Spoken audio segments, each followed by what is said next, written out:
The importance of numbers. I'm watching this guy on YouTube, GG33. He's a big numbers guy. And for the first time, I see someone who mathematically understands these things. Very logically, he can articulate it, which is very wonderful.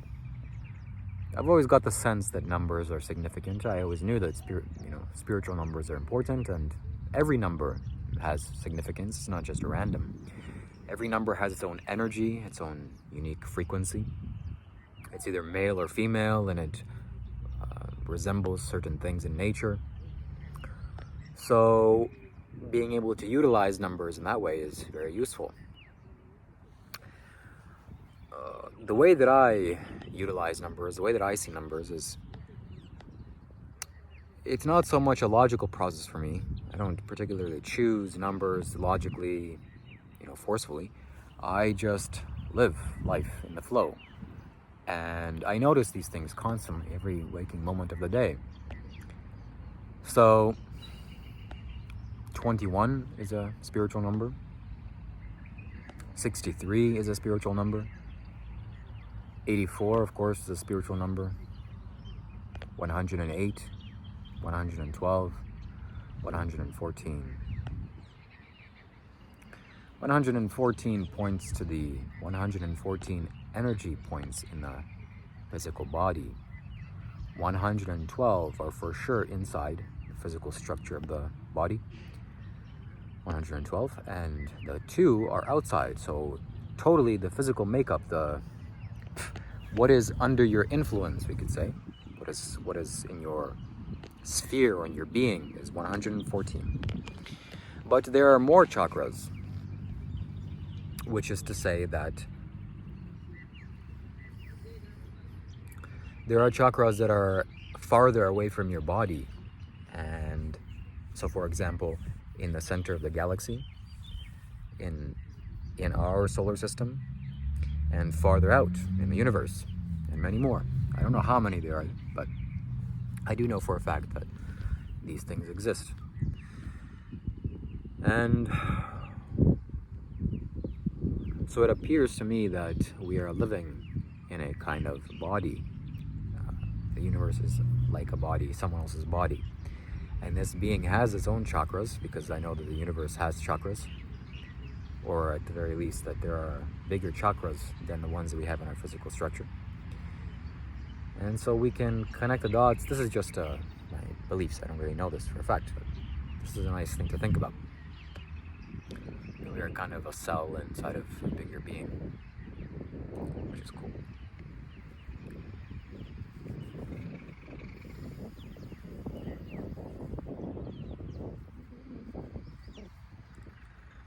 Something that a YouTube video that I watched a long time ago was explaining the death. You can hear the crazy birds here. The birds here are crazy, very, very wild, make such funny noises. Sometimes they sound like cats, sometimes they sound like demonic beings. I love it, actually. I always enjoyed the sounds of the birds that they make in Cairns, Australia. So a long time ago, I watched a YouTube video. I think it was by Kierkegaard or something like that. And they're explaining how the universe is going to decay and die. And essentially what they were saying is that the universe is going to expand to the point where the atoms can no longer be connected. Or no, that wasn't it. I think it was something like at some point all of the supermassive black holes are going to become so large and so big that the gravitational force of these things are going to get so gigantic that everything is going to get sucked into this mass, including other black holes. And so eventually all there will be in the existence is this super massive black hole, which is and only one. It's like it'll be the size of the universe essentially, because it's going to eat up everything. And when that happens, something essentially is going to happen that I forget the theory. I forgot how I was thinking, but I'm just giving you the logical reason for the thing I'm going to share with you next. Essentially what's going to happen is that supermassive black hole is going to explode again, and it's going to send all the matter out, and it's going to create or the density of that black hole is going to get so massive that it can no longer hold itself and it's going to expand and blow up again. That's maybe what I was thinking. So the point that I'm trying to make is that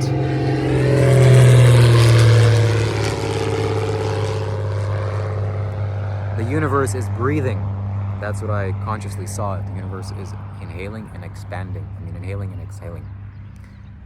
And the first time that I heard that or thought about that, it resonated with me. I could feel that the sound of that is true. But at that time, it was only a conjecture.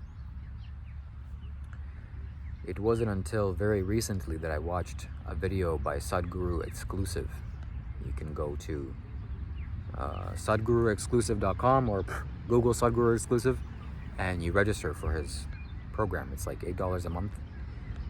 And what he has there, the wisdom that he has to offer there is you cannot find pretty much anywhere on the planet. Maybe if you go to Tibet and scrounge the libraries, maybe you'll find some glimpses of the mystical knowledge that is available in this website, but I doubt it. Either that, or you'll have to go find some wise man in the Himalayas and speak to him and get the same knowledge, or gain enlightenment and really dig into yourself and to discover these things on your own, which will take lifetimes. Or you can just pay $8 a month and subscribe to this guy's exclusive channel and hear the mystical knowledge that will for sure guaranteed be by far the most profound thing that definitely will change your life. So in the most recent video on Sadhguru Exclusive, he talks about just exactly that, how the universe is breathing, or the story of Shiva as he exhales and inhales and the universe is breathing in and out.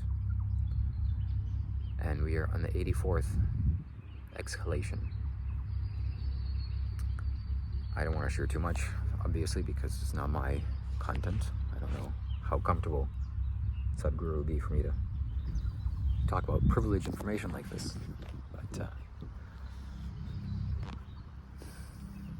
essentially the goal of the spiritual process, spiritual life, is for you to go outside of maintenance, for you to get in touch with that existence that is formless, that is not dependent on maintenance, which of course maintenance is the sole reason why so many beings suffer. It's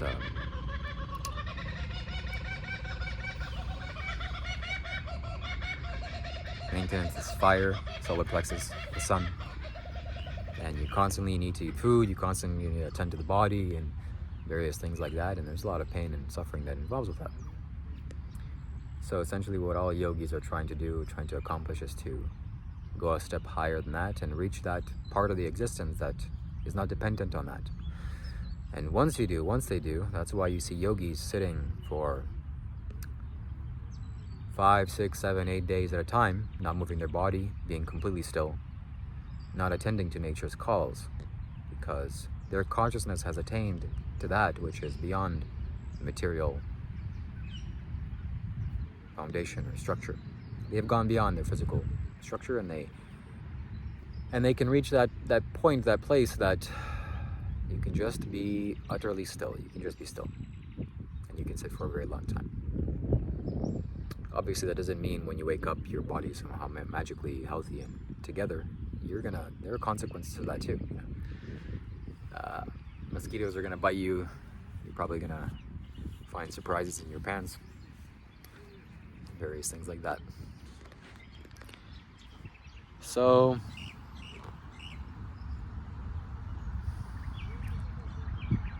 the practice that I'm going to offer you here is for you to inhale and exhale.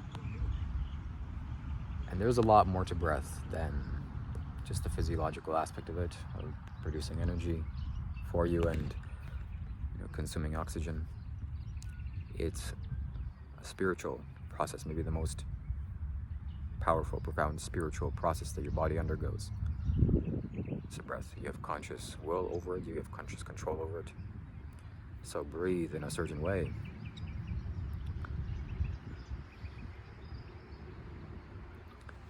And get the mystical benefits off of it, from it.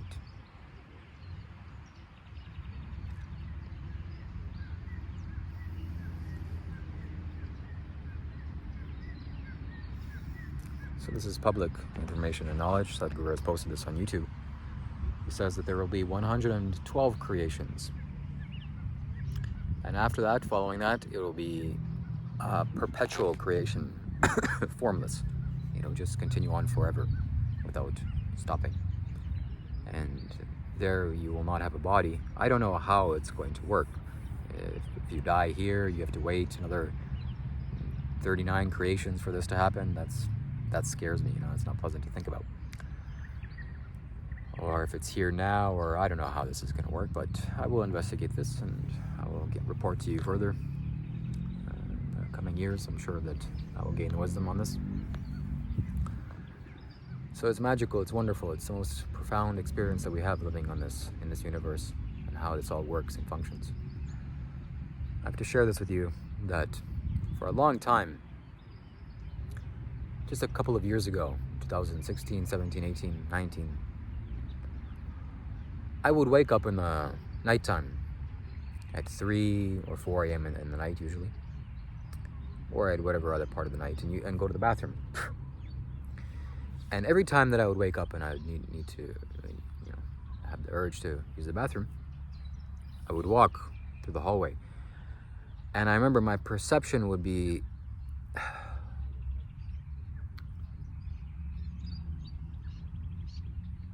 I would just be thinking about why I'm created and why things are the way they are. And why is there something rather than nothing? This one sentence, why is there something other than nothing, would just prevail me, and it would consume me, and it would be almost to the point of torture. It would be torturous. I couldn't stop thinking about this, and it wasn't a thought, it was just a deep perception of reality. Like, why is there something? Why do I have 2 hands and 2 legs and have this body, and things are the way they are, and there are planets? Why can't there be triangles or something else? Or even, why are there anything? Why is there triangles? Why isn't there nothing? So why is there something rather than nothing? And in nothing, it's too wild or crazy to think about. But this thought would be prevailing my consciousness. And it's only now that this has stopped and subsided. I've gotten some answers to these questions, or some conclusions, which made my mind rest.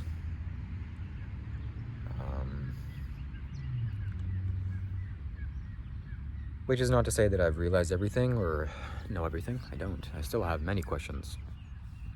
And the only goal now for me the only goal that I have is for me to get the answers to every question. Which I don't know if that's a foolish endeavor. Or at the very least, make the questions stop. That's probably it. But essentially what I'm going after is that when I reach 63 years of age, just to give you an example, that anyone can ask me any question, and I will have a concrete, solid, logical response that is accurate and in line with the truth. So I want to know everything. Why not? What else is there to do? What else is there to do for me? I wake up, I eat food. That's something to do. I drink water. I exercise. I go to the bathroom.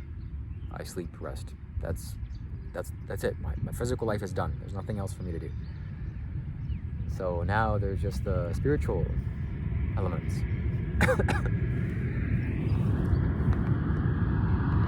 Can you see that? There you go.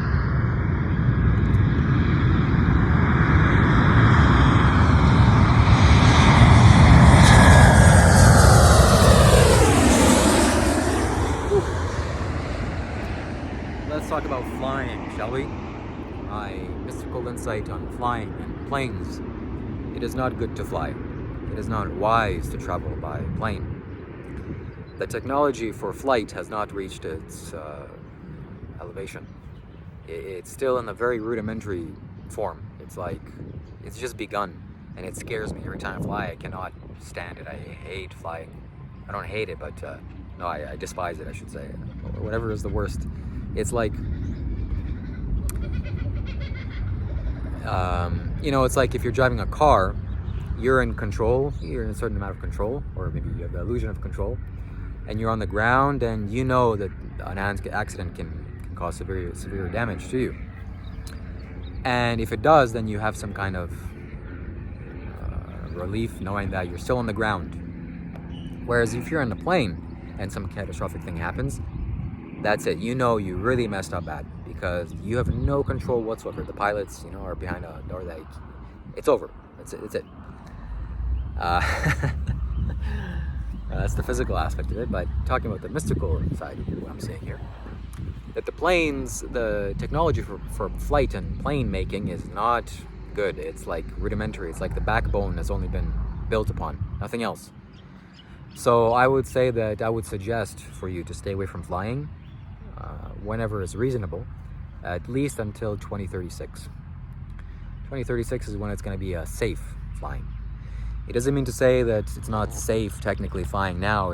I guess, statistically it's safe, but energetically it's not safe.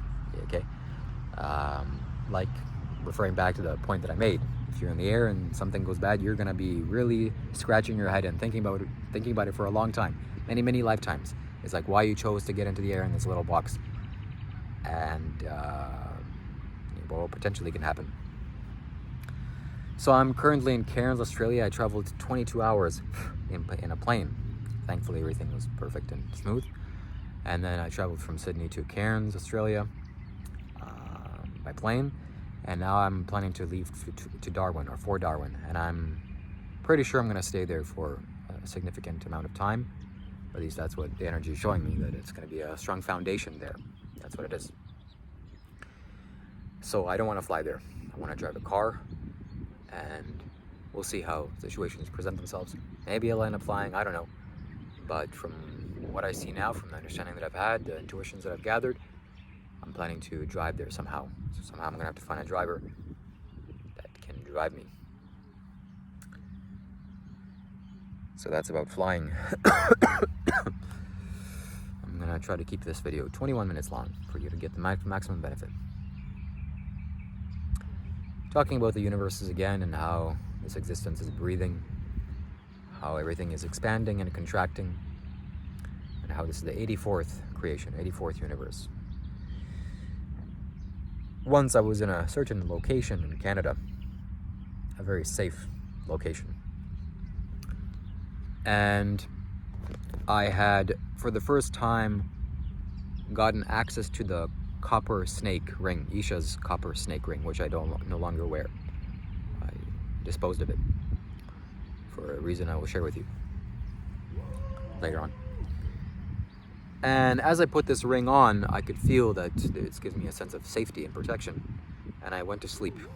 And as I went to sleep, I could clearly sense that this ring is giving me intuition into the makeup of reality. And I can see this wasn't a dream, this wasn't me waking up, this was something in between. But I was consciously aware that what was happening, I was dreaming. I could see the fabric of space, the fabric of what holds things together. And I could see the imprint of the number 84 everywhere. And I actually known.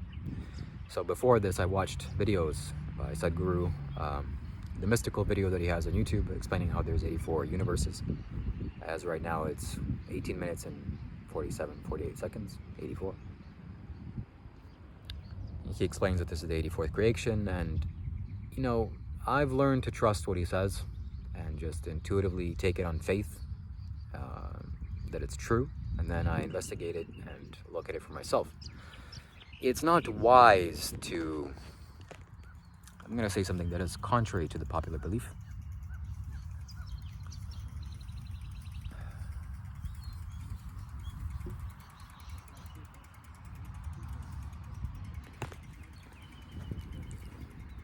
Someone drove past me here.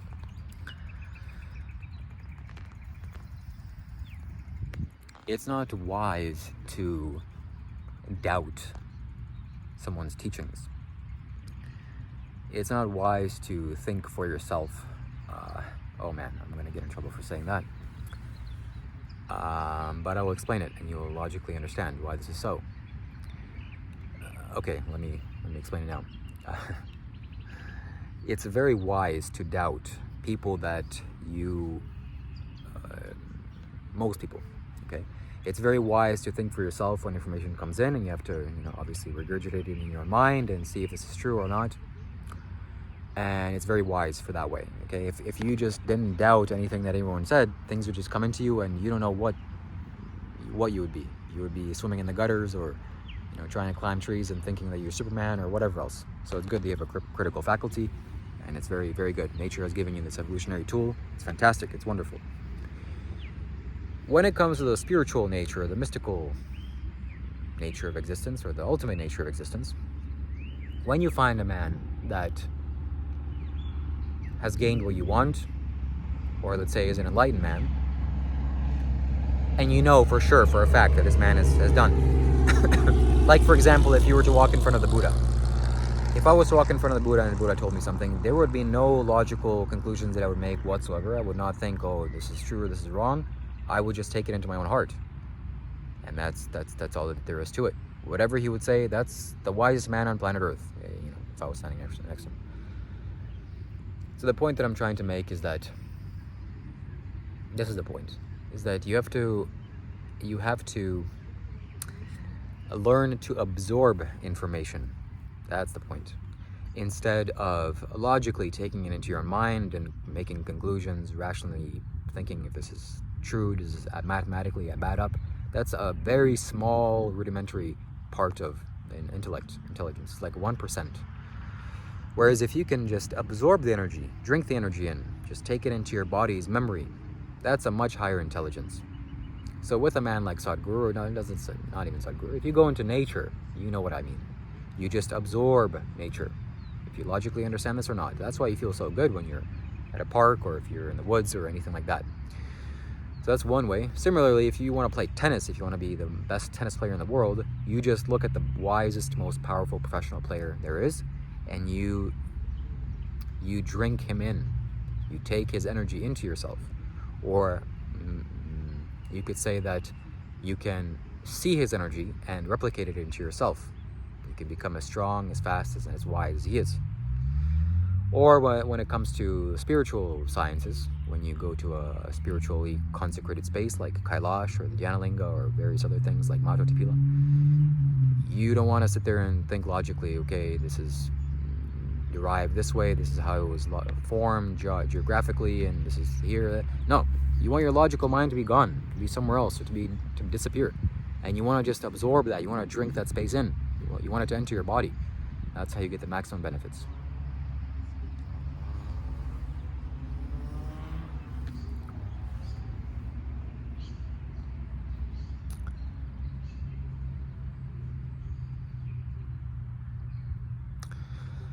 So that's what I'm here learning about. Obviously I've attained realization or enlightenment. So in that respect, there's nothing left to be done. I just see it. What does that mean? It means that I was watching my previous videos that I made. Excuse me. And as I was watching these videos, there was a point where I point to my third eye, my pineal gland, and I can sense now that this part of me has been broken. It's totally broken. There's nothing here. It's like it's been sucked in. It's broken. There's no filter. There's no barrier. There's nothing. Everything comes in and everything goes out. It's totally pure, which is not like that for the other energy centers. So at least when it comes to this, the perception center, it's totally a vacuum. So I can perceive. I perceive everything. So what needs to be seen has been seen. What had to be seen has been seen. There's no more for me to do. Essentially, I just see the point of nature. That doesn't mean to say that I always had a problem with the way monks lived. I didn't like it, and I got the sense of it in the intuition that I have is my last birth. I realized the drawbacks of living the monk's life.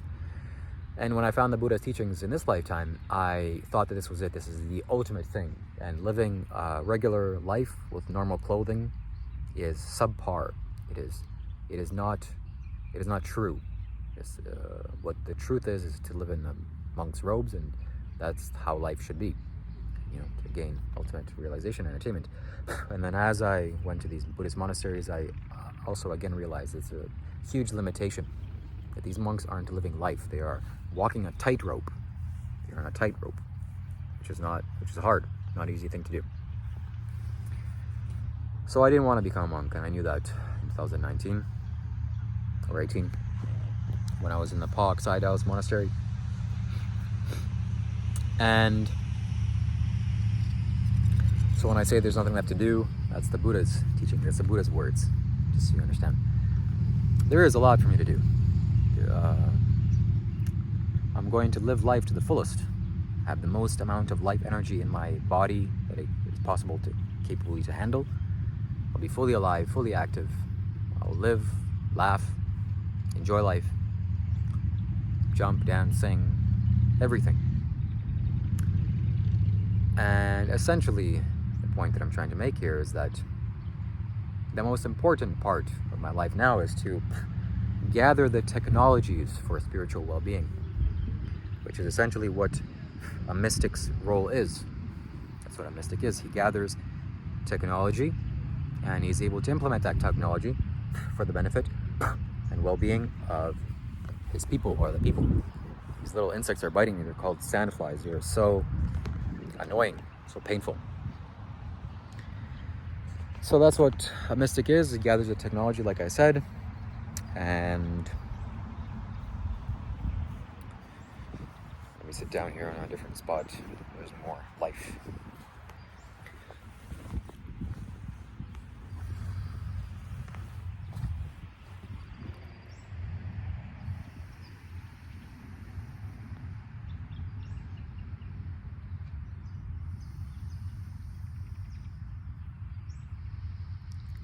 So I will learn everything there is to know about the human technology, the human mechanism, just as Sadhguru did, or Sadhguru has. He's a very wise man, very powerful man. And my goal for the future is to find somewhere that I can sit comfortably, that I can claim that space as my own. I don't have to go to these hostels or rent spaces or do any of this. It's like the energy there is not right, it's skewed. Even here, I feel like I'm not at home, I don't belong here, which I strongly feel that I will find that place in Darwin when I go there. I should go there soon. I don't know when I'll be there.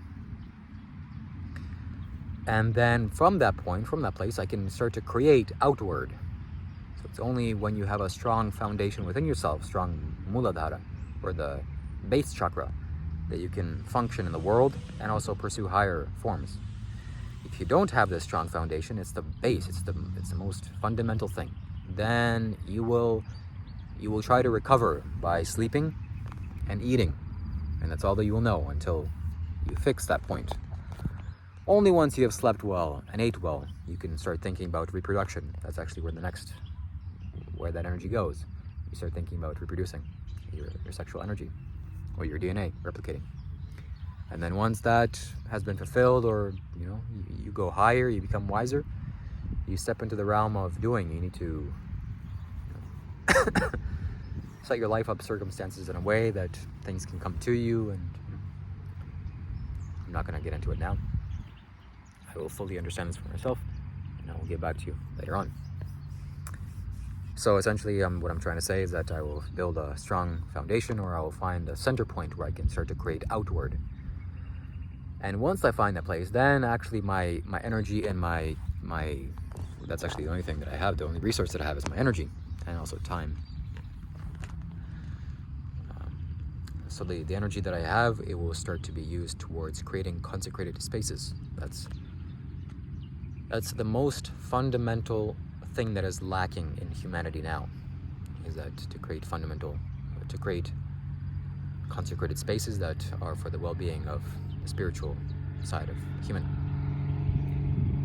Which, we've created these structures.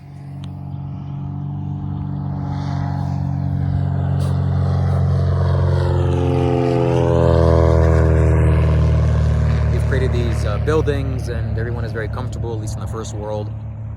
But when it comes to the spiritual structures, there are none.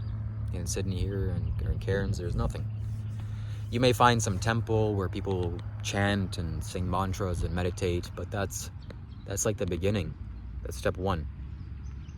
So what I'm here to create is I'm gonna ideally with solidified mercury, a very heavy mercury object or ball or egg, and to energize it in a certain way that people will be blasted with energy.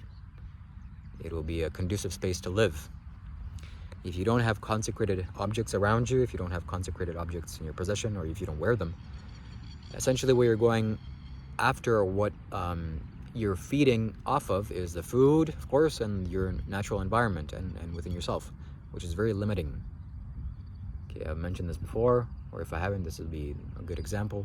It's like if you're in the desert, you're going to be very wary of where you spend your energy on, and be very comfortable not to exert yourself too much. Whereas if you live in a forest right next to the waterfall, where there's an abundance of water, you're going to go as far as you want and do whatever you want, because naturally there's an abundance of water. You can replenish your energy. You can replenish yourself very simply and easily. So that's what a consecrated space is. It's our replenishment, but for your energy body, from the 7 chakras. And if you sit with someone like this and you talk to someone, or as I'm talking to you now, it diminishes my energy. I have to use up my resources and my energy. That's what I'm giving off here. I'm giving off energy. My God, these things are so painful. I have to walk. I can't stay here anymore.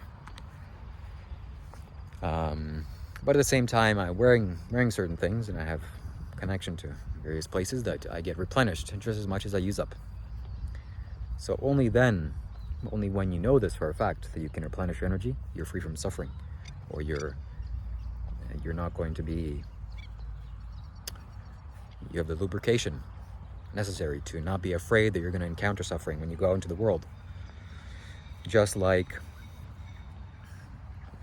a house is only there if you have a refrigerator, because you have a refrigerator, you know that you can always get food from there.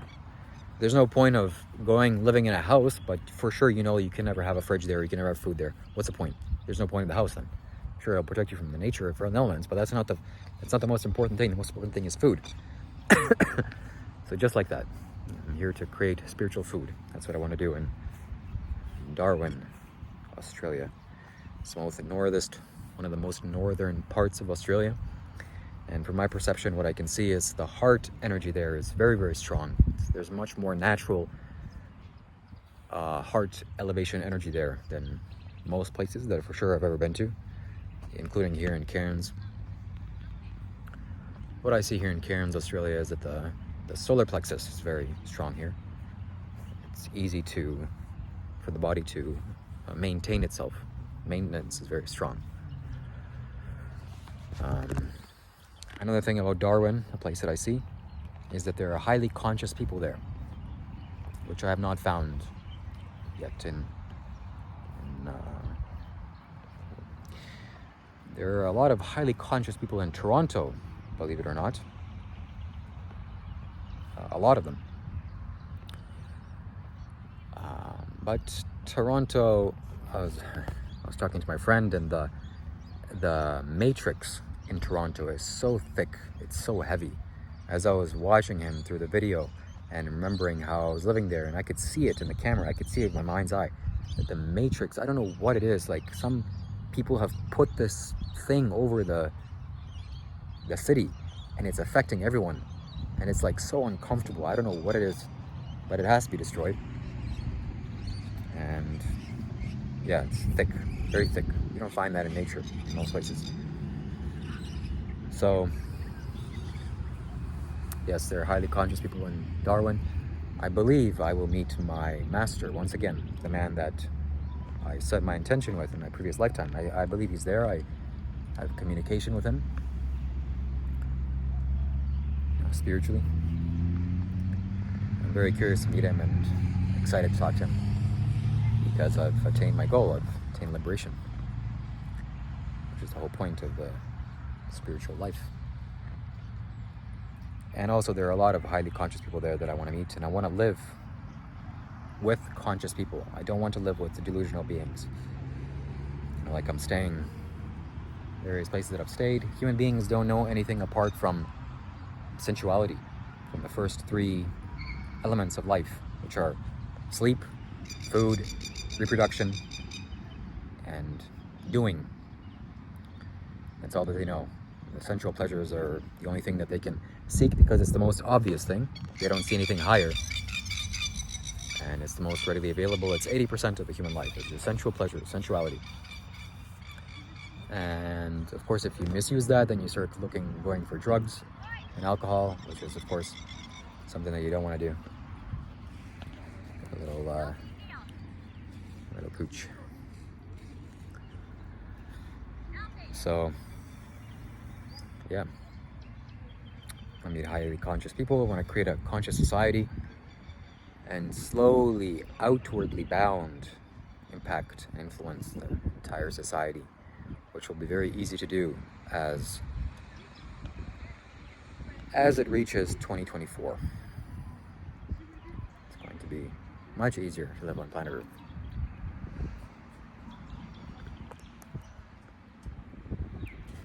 So that's it. That's the end of this video.